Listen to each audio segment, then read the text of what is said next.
आज आम्ही निघालोय डोंबिवलीवरून थेट खोपोलीकडे. अर्थात आम्हाला जायचं आहे महडला. म्हटलं चला प्रवासात काहीतरी टाईमपास हवा म्हणून ट्रेनमध्ये बसण्यापूर्वी मी सुखी वेळ घेतली आणि या सुख्या वेळीचा आस्वाद घेत घेत अवघ्या 1.5 तासामध्ये आम्ही खोपोलीला येऊन पोहोचलो. खोपोलीला आल्यानंतर बघितलं तर बापरे, प्रचंड गर्दी होती प्लॅटफॉर्मवरती. म्हणून म्हटलं जरा थांबूया आणि काही क्षण थांबल्यानंतर गर्दी कमी झाल्यावर आपण मार्गस्थ होऊया. मार्गस्थ झाल्यानंतर माझं लक्ष वेधून घेतलं ते हिरव्यागार पेरू आणि संत्र्यांनी. पण काय, मला मात्र भुरळ घातली ती आंबट गोड रानमेव्याने, म्हणजे अर्थात बोरांनी. मग चक्क 20 रुपये पावप्रमाणे एक पाव रानमेवा विकत घेतल्यानंतर थेट निघालो ते खोपोलीच्या बसस्टँडकडे, जिथे बस थांबलेल्या असतात आणि त्या बस महड फाट्यावरती प्रवाशांना उतरवतात. पण पहिल्या बसमध्ये तर खूप सारी गर्दी होती. म्हटलं नको यार, एवढ्या गर्दीत मला नाही जायचं आहे, कारण मला मस्तपैकी आंबट गोड असलेली बोरं यांचा आस्वाद घेत शांत निवांत बसायचं आहे.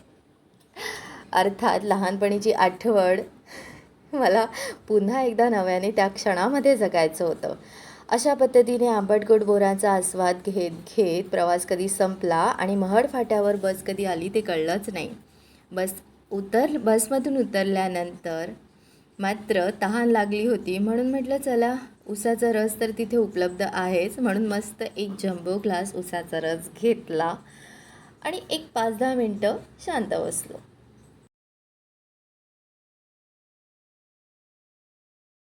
सो आम्ही आता चालतच जातो आहे गणपती मंदिराकडे. किती सुंदर क्लायमेट आहे.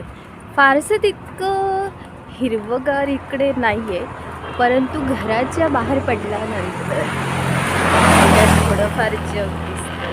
झाडं, झुडपं, सावली, उन्हाळ रस्ता. आहा, क्या बात आहे. अशा रस्त्यावर चालत जाणं मजाच मजा. आणि हे दोघे मला सोडून चाललेत.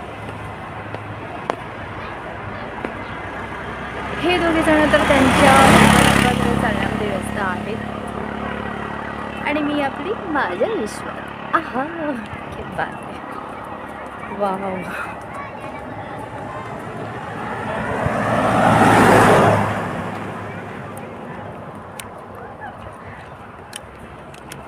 गावी आल्याचं फील होतंय मला. आमच्या गावाकडे पण असंच असतं. Wait, you can see here. काय भारी ना, विटा बनवतात त्यांची घरं. सुंदर, किती थंडगार वाटतं या घरांमध्ये.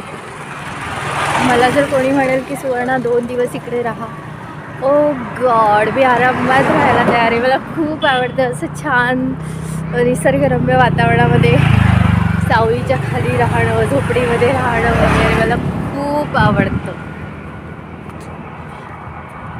निसर्गामध्ये फिरण्याची एक वेगळीच मजा असते यार. काही लोकांना त्याचं रहस्य नाही समजत. असो, सगळे माझ्यासारखेच वेडे नसतात ना. आणि तुम्हाला एक गंमत सांगू का, चालत जात असताना ना मला बोराची झाडं दिसत आहेत. जे मगाशी मी आंबट गोड बोर खात होते ना, अक्षरशः मला खूप झाडं दिसत आहेत तिकडे. आणि आय स्वेअर, जर त्या बोरीच्या झाडाला बोरं लागलेली असतील ना, मी कसलं सोडते.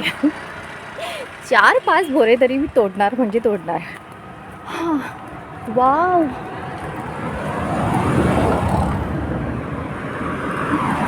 इथे मस्तपैकी काही लोक आलेत, जेवण करतायत. ही गाडी आहे.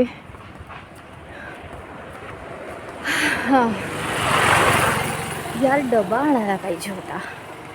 मस्त घरून जेवण घेऊन यायचं आणि कुठेतरी छान मोठ्या झाडाखाली बसून जेवण करायचं. वनभोजन, क्या बात आहे. But next time I will do it.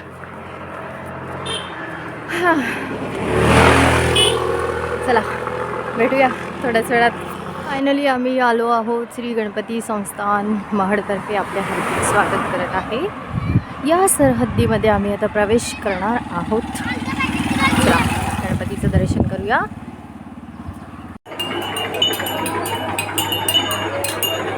जरा थांबा.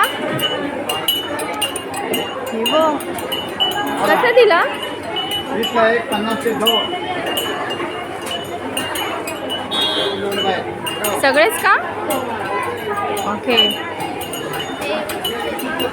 अच्छा.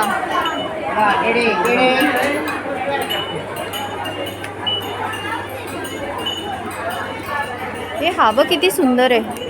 हे कसं आहे. 100 रुपये.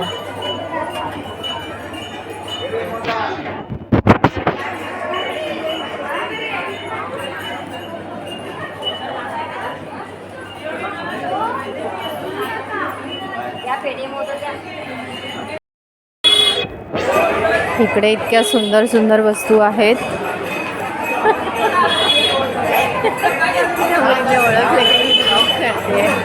इतके ॲक्च्युली इकडे इतक्या सुंदर सुंदर वस्तू आहेत आणि माझे इतकं बट माय बॅड इतकी सुंदर सुंदर मंगळसूत्रे पाहिल्यानंतर मी ते घेणार नाही असं होईल का बरं. अजिबात नाही.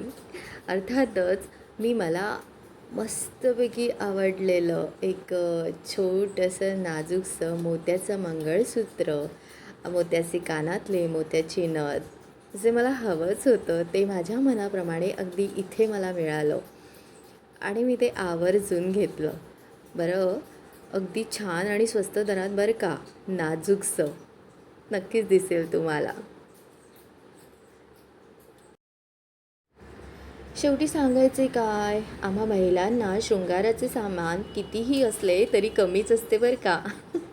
म्हणून आम्हाला हवं त्या वस्तू म्हणजे अर्थात शृंगाराचे सामान विकत घेतल्याशिवाय राहत